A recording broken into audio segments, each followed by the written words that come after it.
My dad's retirement dinner. He raised his glass and said, "Only the children who made me proud are truly mine."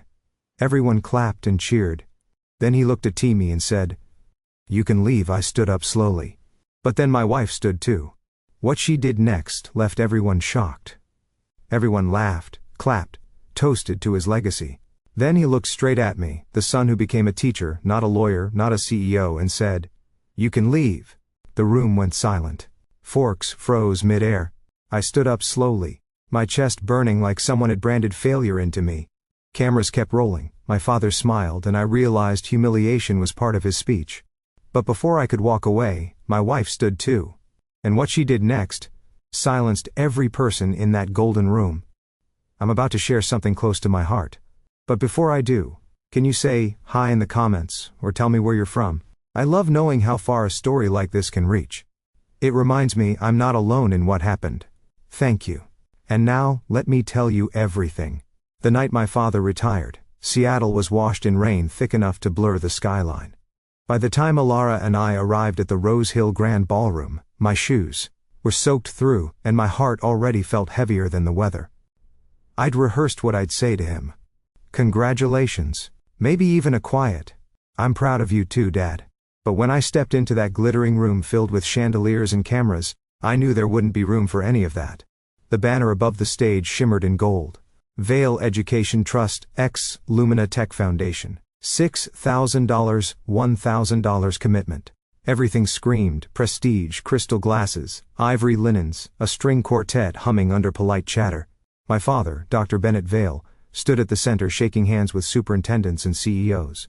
He was the image of what the education world called excellence, tall, composed, expensive. And somewhere deep down, I still wanted his approval. We were 10 minutes late. Clarice, my stepmother, didn't miss the chance to note it. "Always the creative spirit," she said, with a smile sharp enough to cut glass.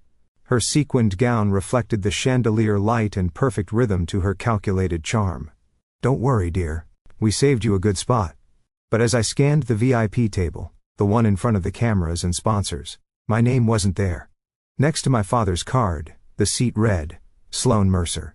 Clarice's daughter, the rising corporate attorney. I blinked, thinking maybe I'd missed something.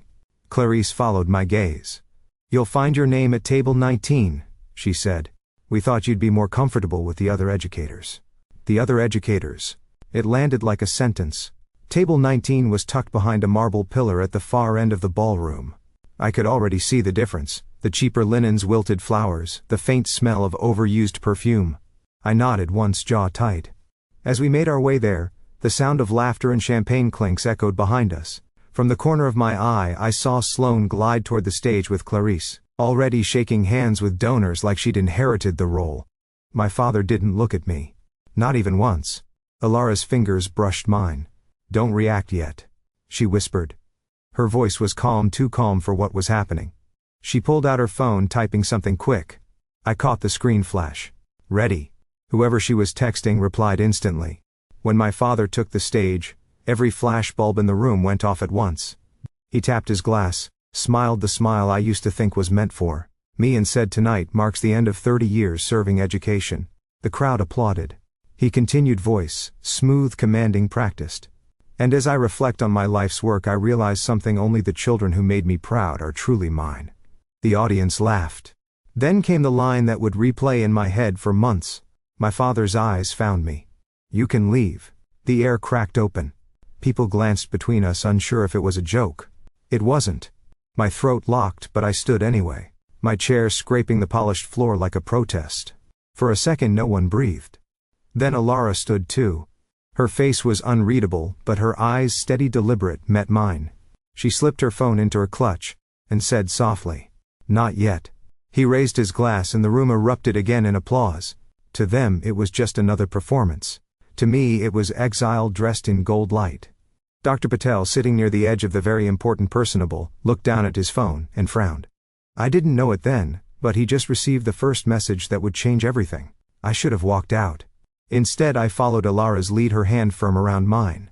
"We'll stay," she whispered. "For now." And under the chandelier's cold brilliance I realized she wasn't scared. She was waiting. Table 19 sat in the shadows, half hidden behind a pillar draped with velvet. The laughter from the main tables reached us only as faint ripples like echoes from another world. Around me sat 5 teachers, people who spent their lives holding classrooms together with patience and duct tape. Ms. Chen from math. Mr. Alvarez from history. Mrs. Torres from elementary. Their smiles were kind, tired, and familiar. I told myself it didn't matter. I'd been invisible in this family long before tonight. Miss Chen leaned toward me. "You were supposed to be on the board. Weren't you? Bennett promised you that seat." I nodded, trying not to let the bitterness slip into my voice. 3 years ago he said when he retired I'd carry on the foundation's mission. I built an entire proposal programs for teacher training scholarships for underserved schools. Mr. Alvarez let out a dry laugh. "They don't want Mission Vale. They want money. Teachers don't look good in press photos." Across the room, Clarice paraded Sloane from one camera to another. My father followed, his hand on her shoulder, introducing her as the next generation of leadership. The words hit harder than I expected. Alara excused herself from the table phone pressed to her ear. "Check clause 7.3 and 12.1, she said quietly before walking away. I didn't know what it meant, but the tone in her voice wasn't casual. It was surgical. I turned my focus back to the stage. Sloane was talking to a local journalist, her hand resting on the back of my father's chair. "The new board has already been finalized," she said confidently. "No need for additional approvals."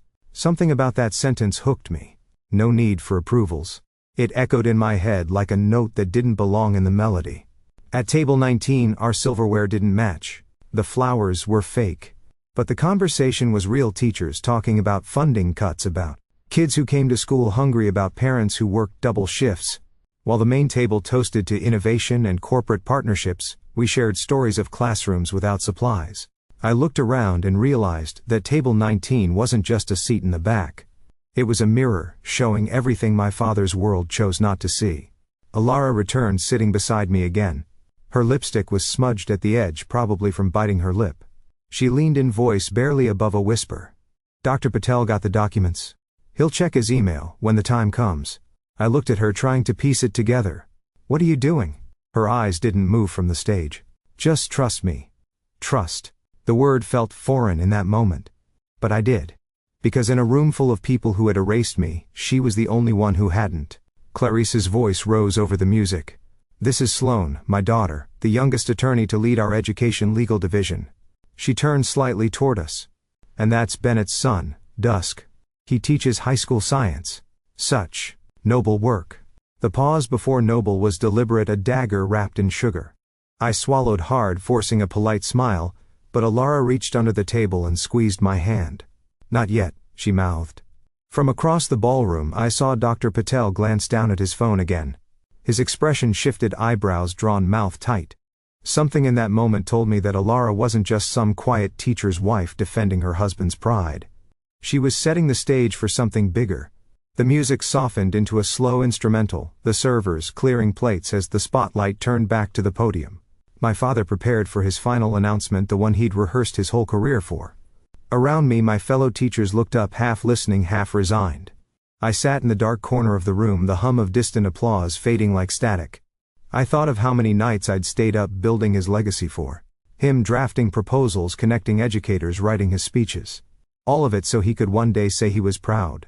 Instead, he'd handed everything to someone else. Alara's phone buzzed once more. She read the message, then slipped it back into her purse. Her eyes met mine. Almost time. And that's when I understood she wasn't waiting for his permission. She was waiting for his mistake. The ballroom lights dimmed again, and the giant LED wall behind the stage flashed a new headline: Vale Education Trust, Leadership Announcement. I already knew what was coming. The rhythm of my father's voice. The applause in advance. The polite laughter that always filled the gaps of his self-importance. But this time I felt the edges of it cutting deeper. He smiled into the microphone as if speaking to history itself. "For 30 years we've built this foundation on excellence, discipline, and vision. Tonight, I'm proud to announce the next generation of leadership." The audience leaned forward. I could see Clarice standing at the base of the stage, her hand resting proudly on Sloane's shoulder. Cameras zoomed in. My name wasn't going to be called. "Please welcome the new board successor of the Vale Education Trust, Sloane Mercer," he said. The applause was deafening. The floor trembled with it. Sloane rose gracefully, brushing her hair behind her ear, and accepted the moment like it had always been hers. I sat perfectly still watching the crowd rise for her, hundreds of people celebrating what had once been promised to me. 3 years of proposals, research pilot programs, everything I built so the foundation would focus on teachers. Not one word of acknowledgement. Not one glance my way. When Sloan began to speak, her voice was sharp, polished, rehearsed. She spoke about legal innovation, strategic growth partnerships with corporations. She never once mentioned students, never said the word teacher. The words rang hollow in the grand space, but the audience clapped anyway. I stared at her under the hot stage lights, realizing I was listening to the sound of my own erasure. Alara sat beside me unmoved. She didn't clap. She just checked her watch, then glanced at Dr. Patel, who was typing something into his phone. I noticed the way she shifted in her seat, composed, calculating. I leaned closer. "What are you doing?" She didn't answer. Clarice leaned toward the MC near the stage. I caught just enough to hear her whisper, "Push the teacher recognition segment to the end." The man nodded obediently, shuffling his cue cards. The program skipped straight to the sponsor presentation. The screen lit up again. Lumina Tech Foundation, in partnership with Vail Education Trust. The logo pulsed bright and white across the stage. My stomach tightened. I'd seen that logo before on Alara's laptop at home weeks ago when she said she was helping with grant reviews. I'd never asked details. Maybe I should have. Sloan posed for photographs with Clarice and my father as the MC announced, "Let's welcome our sponsors to the stage for a photo with our new board appointee." Cameras flashed. Dr. Patel remained seated, his expression unreadable. I could almost feel the hum of tension in his silence. Something inside me broke. I pushed back my chair and stood. Clarice turned immediately, intercepting me with that frozen smile she reserved for polite crises. "Dusk," she said quietly. "Don't cause a scene. This is a family moment." I looked past her at my father, arm around Sloan, smiling at the press. "I'm family, aren't I? Or is that conditional now?" Her smile twitched. "You're overreacting." "No," I said. "I'm finally reacting." The air seemed to shift. Guests whispered. My father pretended not to hear me, still talking to the cameras. Alara rose slowly beside me, her hand brushing my arm. "Not yet," she whispered, the words deliberate, precise. "We're not asking for a seat. We're reading a contract." Her voice carried a calm certainty that cut through the noise. For the first time I noticed how steady her breathing was. I followed her gaze toward Dr. Patel. He was scrolling through his phone, eyes narrowing at something on the screen.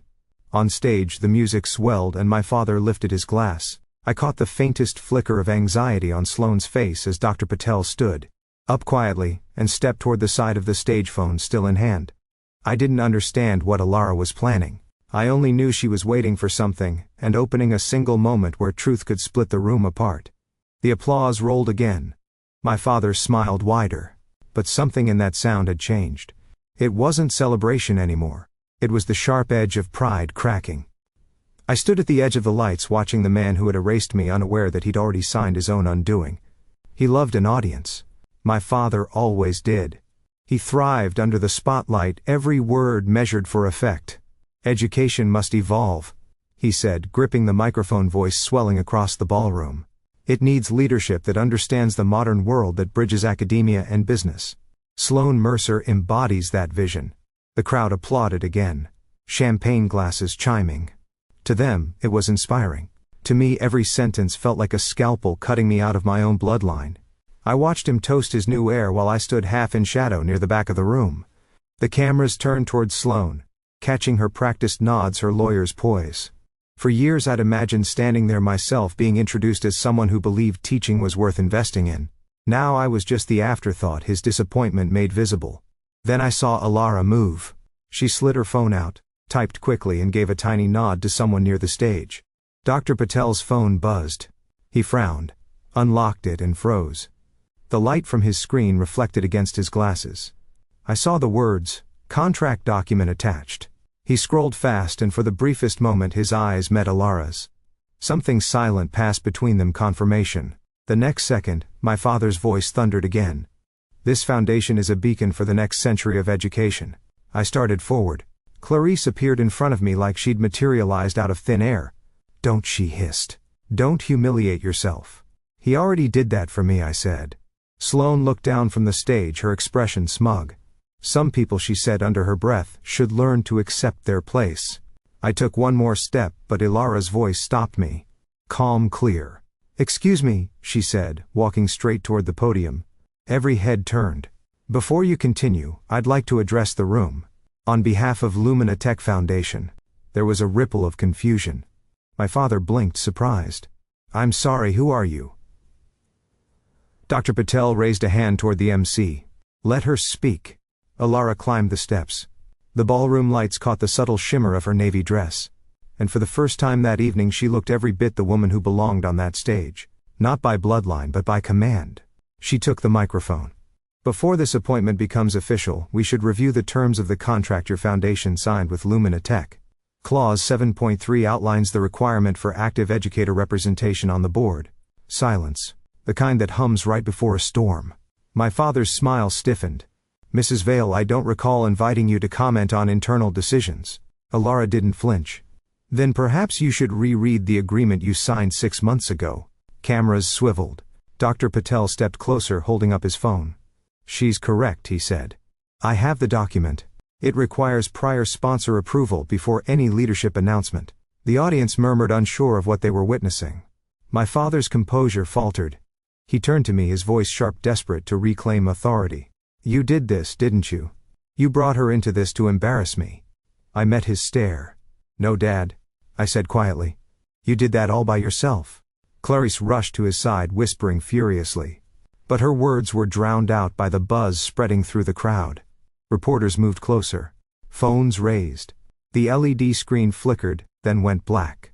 When it blinked back on, new text scrolled across it. Contract Clause 7.3. Active Educator Requirement. Gasps swept the room. My father's legacy, 30 years of unshakable reputation, suddenly looked fragile under a single paragraph of fine print. Alara stepped back, handing the microphone to Dr. Patel, who began reading aloud. "Any appointment to the board must include at least one current classroom educator, and requires written approval from the sponsor prior to announcement. Failure to comply constitutes immediate breach of contract." The silence that followed wasn't polite anymore. It was judgment. My father's hand trembled on his glass. Clarice turned pale. Sloane stood motionless, eyes darting between them. I stood at the edge of the stage, breath steady for the first time that night. I looked at Alara, her face calm, unflinching. I realized she'd been building toward this all evening, setting the pieces one by one while everyone else played pretend. My father tried to laugh it off, voice cracking under strain. "We'll resolve this privately," he said, waving a hand. "These are formalities." Dr. Patel's tone was firm. "No, Dr. Vale. This is the contract you signed. And it's binding." For a long moment no one moved. The tension was thick enough to feel it pressing against your skin. Cameras kept flashing. Somewhere a waiter dropped a tray, the crash echoing like punctuation. Then in the middle of all that noise, Alara looked at me. Just one look, but it said everything. "The moment's here. The stage is ours now." I didn't speak. I didn't need to. The screen behind them glowed white, the contract line shining like a verdict. And in that second, I knew the night had just shifted. What had begun as my father's celebration was about to become the reckoning he never saw coming. The ballroom had lost its shape. Lights flickered, the polished floor glistened with spilled champagne, and voices rose in chaos. Cameras zoomed from every angle, as Clarice tried to call security, waving her diamond-crusted wrist like a warning flag. But no one moved. All eyes were locked on the stage where Alara stood beneath the enormous LED screen glowing with the contract my father had just violated. Her voice was calm, precise, unshakable. Clause 7-3. She read aloud, her tone cutting through the noise. "The governing board must include at least one active educator. All appointments must be approved in writing by Lumina Tech Foundation before public announcement." The room fell silent again. Dr. Patel stepped forward, holding his phone. "Confirmed," he said. "This clause is in effect. It's signed by both parties." His voice was almost apologetic, but his eyes were clear. My father's jaw tightened. "Who gave you permission to access that document?" His voice trembled slightly, the first sign of fear I'd ever heard in him. Alara didn't hesitate. "I did." Then, after a pause that stretched long enough for the entire hall to hold its breath, she said, "I'm the one who signed it." My father blinked. "What are you saying?" She looked straight at him. "I'm saying you should know who your partners are before you decide to humiliate them." She turned to the audience, her voice steady. "My name is Alara Vale. I am the founder and CEO of Lumina Tech Foundation. For 3 full seconds, the room stopped breathing. The camera flashes stilled. Even the orchestra faltered mid-note. The sound of Clarissa's champagne glass shattering against the floor filled the silence. My father's lips parted but no words came. Sloane stepped forward, panic replacing her composure. That's impossible. Lumina Tech's founder is anonymous. Was Alara said simply, not anymore. Security froze halfway up the aisle. Dr. Patel nodded, slowly confirming the truth. She's telling the truth, he said. Her foundation's documents list her as the primary signatory. This partnership exists because of her. Alara raised her hand toward the LED screen. The contract dissolved into a new slide and email thread projected across the ballroom wall. This, she said, is from the Vail Foundation's legal office sent by Ms. Mercer. She pointed at Sloane's name. Here it says, and I quote, "We'll announce first. They're just a sponsor. They don't have real authority." The room murmured like a low storm. Clarissa's face turned the color of porcelain. Dr. Patel spoke again. That statement alone constitutes a breach under Section 12-1. The partnership is void. My father lunged forward, his face red. You came here to destroy me. No, Alara said quietly. You did that when you forgot what this foundation was built for. The noise rose again, reporters yelling questions, flashes lighting up the stage. My father tried to speak, but his words vanished beneath the rumble of whispers. For the first time in his life, the microphone was no longer his. I watched him sink into confusion, and for the first time I felt no fear. Just clarity. For 3 years, I said, stepping forward, I wrote proposals to support teachers. 12 drafts, all ignored. You said they were too idealistic. I looked toward Dr. Patel. Last year I sent one of those drafts directly to Lumina Tech. It was called Classroom Equity. Dr. Patel nodded. That proposal is what led Lumina Tech to fund Vail Foundation in the first place. He turned to my father. Your son's work brought you that $6 million sponsorship. Gasps rippled across the room. Alara lowered the microphone slightly. Her eyes never leaving mine. You see, she said softly. Sometimes standing up doesn't require volume, just truth. My father slumped into a chair, staring at the floor. Clarice tried to smile at a reporter pretending control while Sloane typed frantically on her phone, already trying to contain the fallout. I looked around at the faces, the cameras, the blinking red lights of live feeds capturing every second. He taught me to respect the spotlight, I whispered. But he never told me what happens when it turns against you. Alara handed the microphone to Dr. Patel. Effective immediately, she said, Lumina Tech Foundation withdraws its $6 million sponsorship from Vail Foundation. The sound that followed wasn't applause or gasps. It was the collective noise of a legacy collapsing. And yet beneath it all, I felt something rare, silence inside me finally, after years of being drowned out. I didn't know that this was only the beginning. The microphones were changing hands for good, and soon, everything that had been hidden under his reputation would surface under our names instead. By the time the orchestra stopped playing, the gala no longer felt like a celebration. Guests rushed toward the exit's, heels clicking against marble, voices overlapping in disbelief. The hashtag Vail scandal had already started trending on screens behind the bar. Dr. Patel stood near the podium, speaking into a cluster of microphones as journalists surrounded him. As per the terms of the Lumina Tech contract, he announced the Vail Education Trust is now suspended from all sponsorship benefits pending investigation. A new governing body will be established. Clarice stormed forward, pointing at Alara. You planned this. You set a trap for my family. Alara didn't even flinch. No, she said quietly. You built the trap. I just turned on the lights. My father rose unsteadily from his seat. The confidence that once defined him was gone, replaced by something smaller, raw. You did this, he said to me, his voice low and shaking. Was it revenge? No, I said. It's the end of pretending education is just a stage for your ego. For the first time I saw him hesitate, not out of pride but disbelief. Like he couldn't understand a world where his authority no longer mattered. Alara stepped to the screen again. Before you call this unfair, she said, let's talk about integrity. She pressed a button, and a new document appeared. Leadership Advancement Program. Draft by Sloane Mercer. Next to it, another file opened, my own proposal, the Classroom Equity Project. Side by side they were nearly identical. 40%, Alara said calmly. That's how much of his work your daughter copied. Word for word. A hush swept the room. Sloane's face drained of color. We only referenced it, she stammered. Dr. Patel shook his head. This is plagiarism, and a direct violation of the funding ethics clause. Reporters surged closer. Phones lifted. Somewhere a live feed replayed the moment on a giant monitor near the exit. The words "Veil scandal" flashed in red comments streaming. Father disowns son on stage. Son's wife reveals massive fraud. My father's voice trembled. Patel, please. There must be a way to fix this, to save the foundation. Patel's reply was gentle but final. You can't save something built on broken promises. Alara turned toward the crowd. Lumina Tech will establish a new fund, one that belongs to the teachers, not the boardrooms. Clarice scoffed, but her voice barely carried over the noise. You think people will trust you after this? Alara smiled faintly. They'll trust the truth. Then I stepped closer to my father. My voice quiet enough to make him look at me. You once said, only the children who made you proud are yours. His eyes flickered wounded. I took a breath. Then from now on, I'm not yours. The silence that followed was thick, suffocating. Even the cameras seemed to pause. My words didn't echo, they landed final and still. Dr. Patel spoke again, reading from his phone.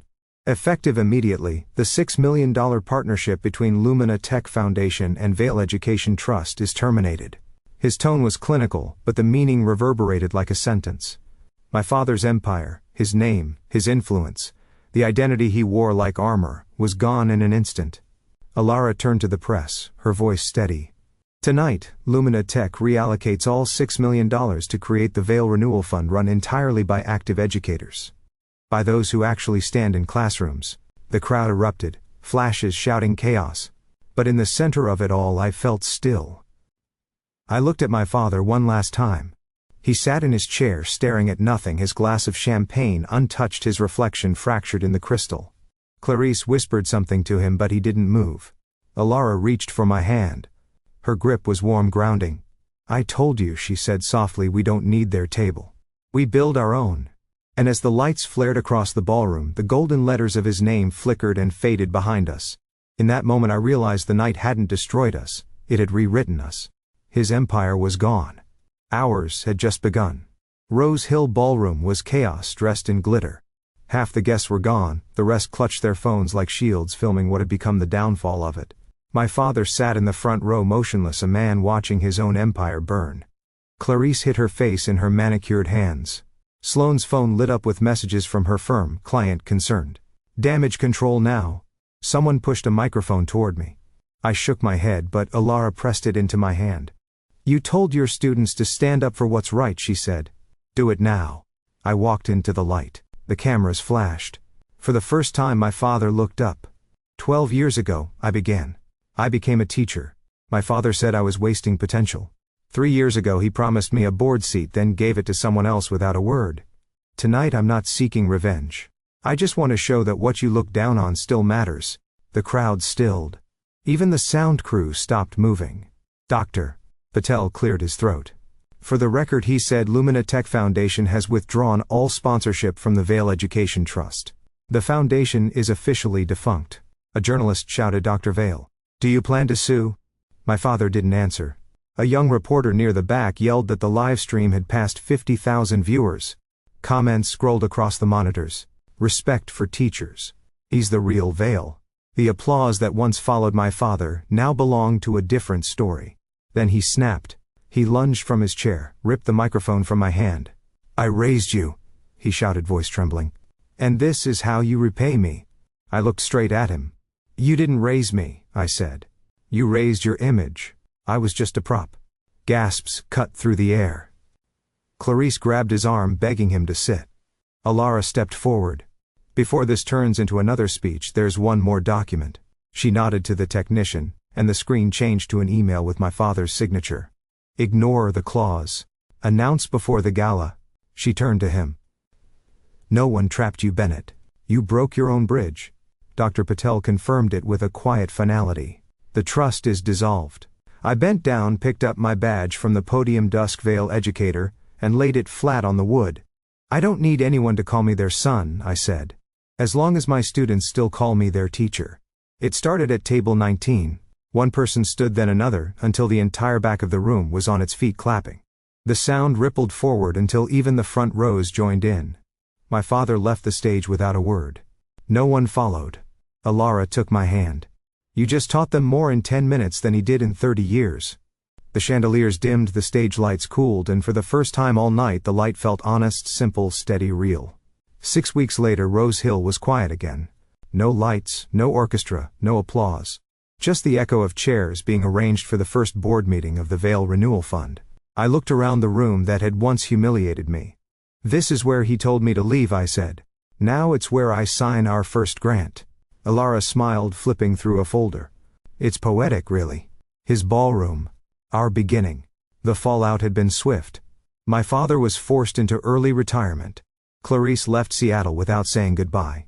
Sloane's firm suspended her after the plagiarism review confirmed everything. News outlets called it the Vale scandal. Universities used it as a case study on integrity. Meanwhile, Alara and I rebuilt. She took her rightful title, CEO of Lumina Tech and executive director of the new fund. I remained a teacher just as I'd always been. The Vale Renewal Fund was already sponsoring classrooms, teacher grants and scholarships. 120 schools. 300 educators. At our first press event I stood at the podium and said, if they don't give you a seat at the main table, build your own. On the wall behind me hung a plank of reclaimed wood engraved with the words, for every teacher who is told they were just a teacher. A week later, my phone rang. My father's voice was rough, smaller than I'd ever heard it. You won, he said. Are you happy now I didn't win? I told him. I just stopped losing. He asked to meet, said he wanted to apologize. I told him what it would take: 6 months of therapy and a public apology to the teaching community. He hung up. I stood there for a long time afterward, realizing I wasn't angry anymore. Just done. During our next board meeting we deliberately kept the same corner where table 19 once stood. We'll keep it here, I said. So we never forget where change begins. Dr. Patel walked over smiling. Then this corner is now the command center. Laughter filled the room, the kind that felt earned, light, human. Midway through the meeting a staffer handed me an envelope. Inside was a handwritten note. You told me different doesn't mean less. I believed you. I'm studying to be a teacher. I tried to read it aloud but couldn't finish. The room clapped quietly, the sound soft and certain. Later that evening Alara asked if your father calls again. I smiled. I'll answer. I don't need him to admit anything. I already did. She reached for my hand. That's freedom. Before we left I turned to the stage where it had all started. He said, you can leave. I whispered, and I did. Then I came back with everyone they overlooked. We don't sit at the back anymore. We are the table. Somewhere from a video Alara played on her phone, children's voices echoed. Through the room students from the schools we'd helped sang, thank you teachers. Value doesn't need permission. Respect doesn't come from titles. Sometimes you need a night of collapse to realize you were the light all along. Thank you. Take care, good luck.